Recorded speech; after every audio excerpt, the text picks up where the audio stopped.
দর্শক মণ্ডলী, একবিংশ শতাব্দীতে এসে বাঙালি তার প্রাণের ২১কে পৌঁছে দিতে পেরেছে বিশ্ববাসীর কাছে।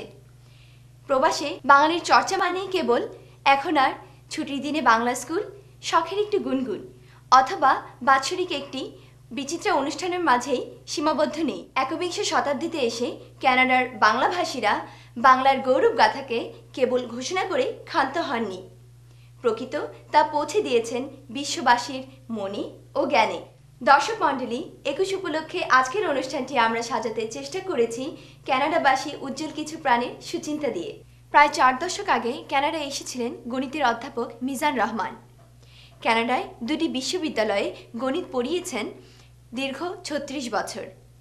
অবসর জীবনে লিখছেন বাংলা ভাষায় অসাধারণ সব রচনা।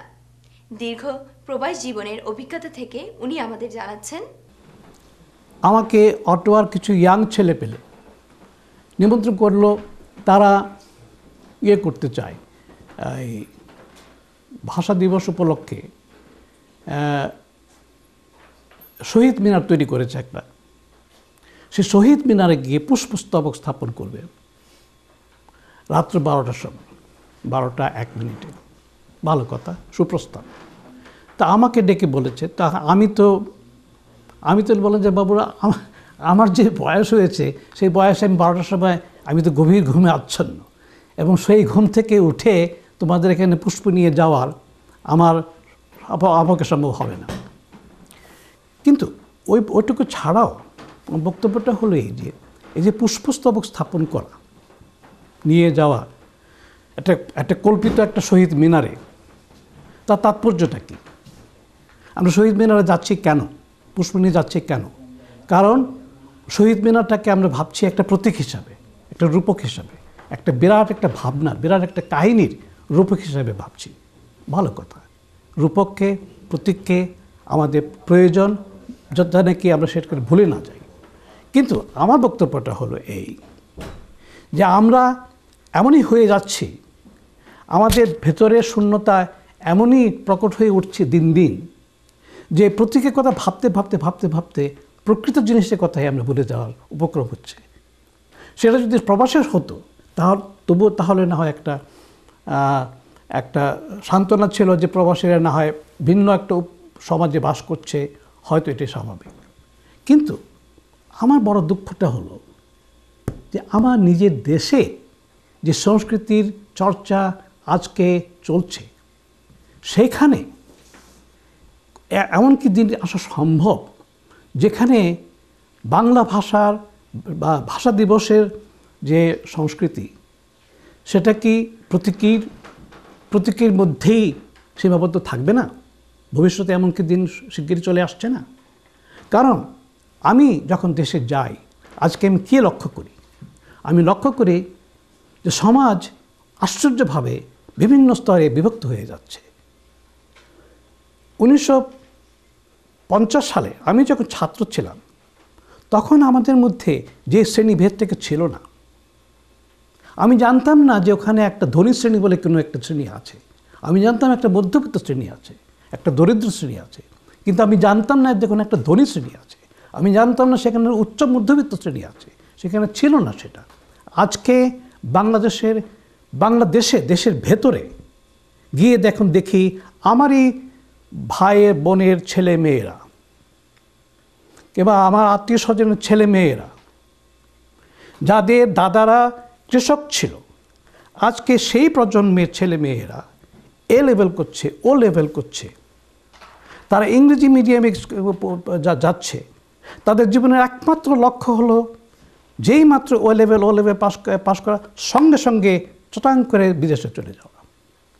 সেইখানে আমরা কি সাহসে আশা করব যে এই প্রজন্মটা বাংলা ভাষা, সংস্কৃতি, চর্চা এগুলি বজায় রাখবে?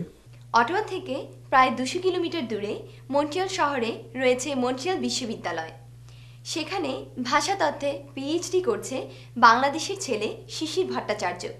আর ভাষা নিয়ে তার চিন্তা হলো, সম্প্রতি একটি ব্রিটিশ প্রতিবেদন আমি পড়েছি যে যদিও বাংলা পৃথিবীর এখন ৫ বা ৬ নম্বর ভাষা, মানে ভাষাভাষীদের সংখ্যার দিক থেকে, তবুও বাংলা এখনও একটি গুরুত্বপূর্ণ ভাষা হয়ে উঠতে পারেনি এ কারণে যে যারা বাংলা ভাষাভাষী বাংলা ভাষার প্রতি তারা যেরকম আবেগ দেখায় ঠিক সেরকমভাবে বাংলা ভাষাকে তারা কিন্তু গুরুত্ব দেয় না। যে সমস্ত বাংলা ভাষাভাষী ইংরেজি বলে বা ফরাসি বলে বা অন্যান্য ভাষা বলে, তাদের কাছে মাতৃভাষার গুরুত্ব ওই ভাষার চেয়ে এমন কিছু বেশি নয়। যদি আমরা মাতৃভাষাকে গুরুত্ব না দিই, যদিও আমাদের সংখ্যার দিক থেকে সে ভাষাটি পৃথিবীর 5, 6 বা 4 নম্বর বা 2 নম্বর ভাষা হয়েও দাঁড়ায়, যদি আমরা নিজেরা ভাষাটাকে গুরুত্ব না দিই, তাহলে কিন্তু ভাষাটা কখনোই পৃথিবীতে একটি গুরুত্বপূর্ণ ভাষা হয়ে উঠবে না। ব্রিটিশ প্রতিবেদনে সেটাই বলা হয়েছে যে সংখ্যায় বাঙালিরা এগিয়ে গেছে, কিন্তু ভাষার প্রতি তাদের যে মানসিকতা সেটা কিন্তু কখনো বদলায়নি। তাদের কাছে ইংরেজির গুরুত্ব বাঙালির গুরুত্ব একই সমান, এবং ভাষাকে পৃথিবীতে প্রতিষ্ঠিত করতে হলে এই মানসিকতাটা কিন্তু ঠিক খুব একটা কাজের নয়। বাংলার গুরুত্ব কীভাবে দিব, একটা ভাষার গুরুত্ব কীভাবে? যেমন ধরুন, আমরা দেখেছি যে বাঙালি বাপ মা যদি সন্তান ভালো বাংলা না বলে সেটা নিয়ে কোনো চিন্তা করে না, কিন্তু যদি ভালো ইংরেজি না বলে সেটা নিয়ে খুবই চিন্তিত হয়। এর পিছনে অবশ্যই একটা অর্থনৈতিক কারণ আছে, কিন্তু যদি বাংলা সে না বলে তাতেও কিন্তু সে অর্থনৈতিকভাবে ক্ষতিগ্রস্ত হবে। এই ব্যাপারটা আমাকে দেখতে হবে। বাংলা যদি কালকে পৃথিবীতে 4 নম্বর ভাষা হয়ে দাঁড়ায় স্প্যানিশ, আরবি ইত্যাদি বা হিন্দির সঙ্গে প্রতিযোগিতায়, সেটা বাঙালির জন্য ভালো ছাড়া খারাপ হবে না। তাতে তার বাজার বাড়বে, তাতে তার বিভিন্ন ধরনের আপনার এই যে ফটোগ্রাফি বলুন, সিনেমা বলুন, বই পুস্তক বলুন, যে কোনো পণ্য বলুন, যদি আমার ভাষার বাজার বাড়ে আমার জীবনের বাজারও কিন্তু বাড়বে, তত বেশি আমি বিক্রি করতে পারবো যদি ভাষাকে আমরা সব জায়গায় ছড়িয়ে দিতে পারি। তো যদি আমি নিজেই ভাষাকে গুরুত্ব না দিই, ভাষা ছড়াবে কেমন করে? আমাদের বাংলাদেশের শতকরা 90% বা 95% বলবো বাংলা ভাষাভাষী, কিন্তু যেহেতু বাংলাকে আমরা গুরুত্ব তেমন দিই না, সাধারণ মানুষ সেই বাংলা ভাষা নিয়ে কাজের বাজারে ইংরেজি ভাষীদের সঙ্গে প্রতিযোগিতা টিকে থাকতে পারে না। এই যে একটা ভাষার শোষণ, আমার পয়সা আছে, আমার ছেলে ইংরেজি স্কুলে যাচ্ছে, আমার ছেলে ইংরেজি শিখছে, বাকি 95 জন লোকের পয়সা নেই, তাদের ছেলে বাংলা শিখছে, ইংরেজি শিখছে না, কিন্তু আমার ছেলে বেতন পাচ্ছে 30,000, ওর ছেলে পাচ্ছে 3,000। এই যে একটা শোষণ ভাষা দিক দিয়ে আমরা চালু রেখেছি, এটা বন্ধ করতে না পারলে কিন্তু বাঙালির সামগ্রিক কোনো উন্নতি হবে না।